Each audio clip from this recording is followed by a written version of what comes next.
Hi, I'm Satyendra, your IELTS trainer, and today we're gonna see table completion, which is a question type in listening module. Remember, we are going through all the question types and providing you pointers and the examples of listening modules.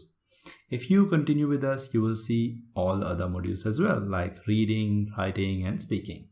Okay, let's proceed. So what is this table completion anyway? You will be given a table, and in where some of the information will be there but some missing, right? So for example, we have here a statement provided, and here there will be a blank against statement provided. So table completion is nothing but you complete the table, you fill in the table, right?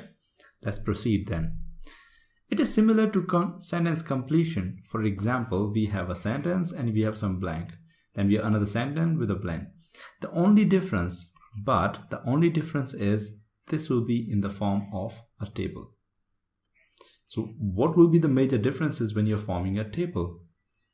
Yes, you thought of it. I think you got it right. It has to have columns as well as rows. That's a major difference in a table compared to sentences, right? Now let's see an example so that you get clear what will be asked in exam or what kind of question will come up. Table completion looks like this. In here we have some we have some instructions to write, we have word count, and here we have the questions. You see, questions are written as numbers, as you can see here and here and here, all these things. Let me just clear it up so that you can do it. Now I'll be playing the audio for you to practice. Just beginning, of course I'll be providing you pointers later, but first you just do it and see how it works. It'll take you not more than 2 minutes, right? So be ready for the audio. Before you hear the rest of the conversation, you have some time to look at questions 6 to 10.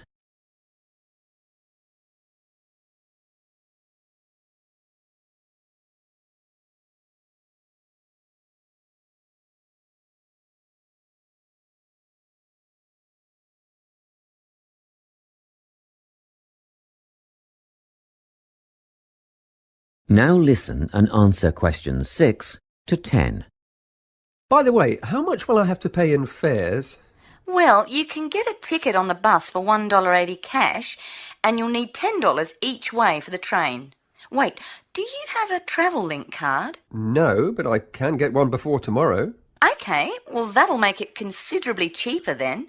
The bus will cost $1.50 each way, and the train to Harbour City will still cost $10 because you'll be travelling during peak hours in the morning, so no savings there, I'm afraid. However, if you could come back at an off-peak time... What does that mean? Well, if you could start your return journey before 5 p.m. or later than 7:30 in the evening... Actually, I wasn't planning on coming back till at least 8 o'clock anyway. Oh, in that case, you can make quite a saving if you use your travel link card.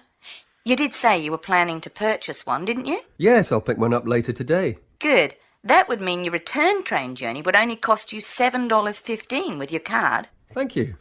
Is there anything else I can help you with? Actually, there is. Do you know if I can use the travel link card on ferries? If you're thinking of the Harbour City ferries that go back and forth between the North and South Bank, those are the commuter ferries, then yes. A one-way trip costs $4.50, but with your card you'd make a 20% saving and only pay $3.55. So $3.55 for the commuter ferry. What about the tour boats? You mean the tourist ferries that go upriver on sightseeing tours? No, they only take cash or credit card. They're not part of the Travel Link company. Oh, I see. I don't suppose you know the cost of a tour? In actual fact, I do, because I took a friend on the trip upriver just last week.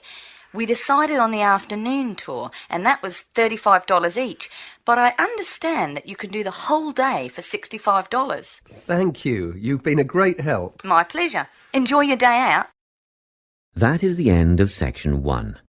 You now have half a minute to check your answers. Okay, so we are back. I hope you find all the answers, and let's see what is the solution for this. Solution is number 1, 1.80, 7 second, 7.30, third, 7.15, 9th commuter, and 10th afternoon. Okay, if you got all correct, wonderful. If not, don't worry, the pointers gonna help you to go through this. And what are these pointers? We have discussed it earlier. Pointers are just tips or tricks or some kind of advices that can help you to go through the answer or questions and find the answers easily or quickly. Yeah. The first one is rows and columns. Most important in a table. I think we talked about it, that in a table, there's the only difference then, fill in the blanks. You have rows and columns which provide information about what will be in below that. So look at here. Let me just get rid of some of the parts so that we can focus on rows and columns. And let me zoom in. If you look here, we have cash fare, card fare. So when they talk about cash fare, they're going to talk about in this column. When they talk about card fare, they're going to talk about this column.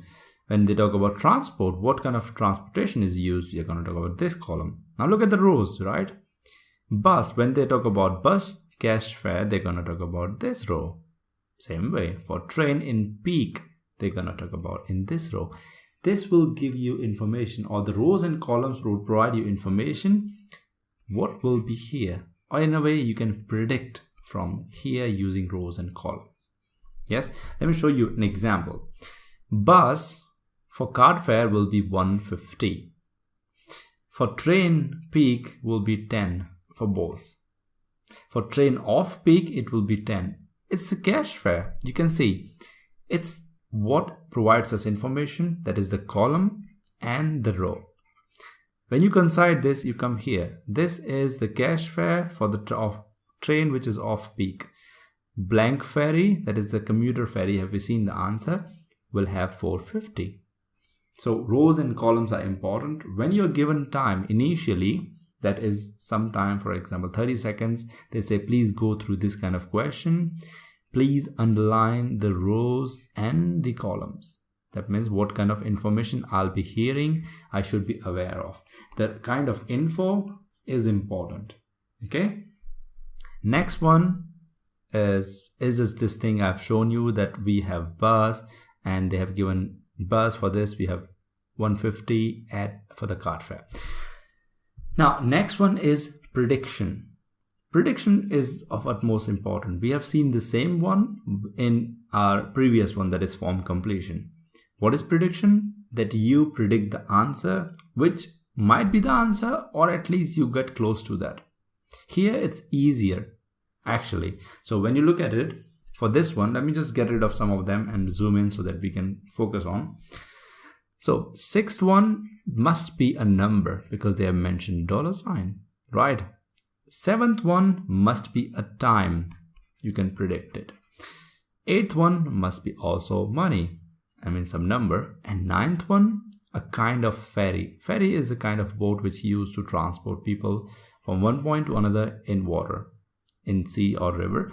So this must be a type of ferry. So hence you won't expect a number here. If you expect a number, it's incorrect. If you expect a time, it's incorrect. You have to expect a type of ferry. This is called predicting.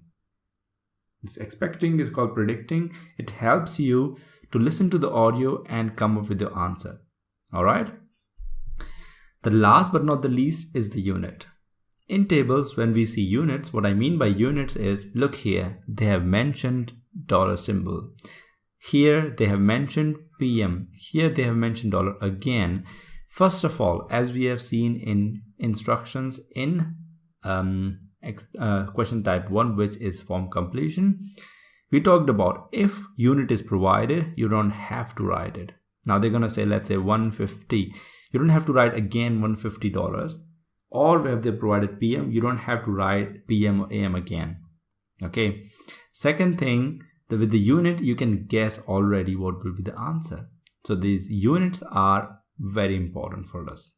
Not just for predicting, but also take care of them. If they have included them, don't write it there. If they have not included them and they are talking about it in the audio, please mention them. For an example, they have not mentioned this. So then you have to write $150. If they have not mentioned this, you have to say PM. Whatever PM it is here. 5 or 6 or 7, whatever it is, right? So I hope you got the meaning of this unit thing.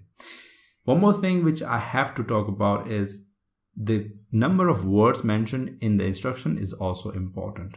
I didn't include it here because we have seen it earlier in question type 1, that is form completion. If you have not gone through it, please go through it.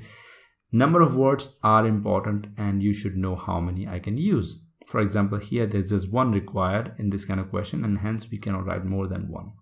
Okay, cool. That's the end of the chapter. I know that was a short one, but sometime what can we do? Pointers are not many and you can easily find the answers. So this was about table completion, and you have understood some of the pointers. You have seen some example.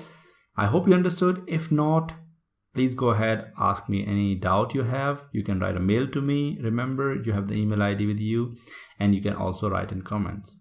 Okay? So I hope you understood something new. Have a nice time. Enjoy yourself.